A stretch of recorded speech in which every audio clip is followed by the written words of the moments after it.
महाराष्ट्रामध्ये आज गाजलेल्या बातम्यांमधली पहिली बातमी ही आहे पवारांची।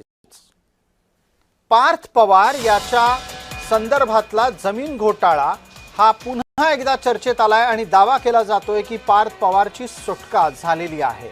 दरम्यान दुसऱ्या बाजूला अजित पवार यांच्या अपघाताच्या संदर्भातला नवा तपशील आहे।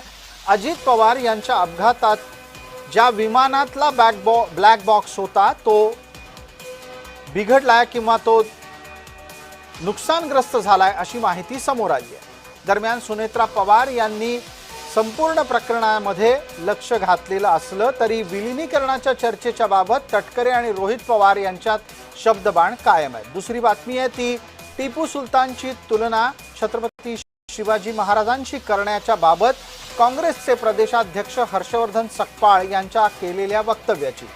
सपकाळांनी माफी मागितली असली तरी पण आंदोलनं काही थांबत नाही।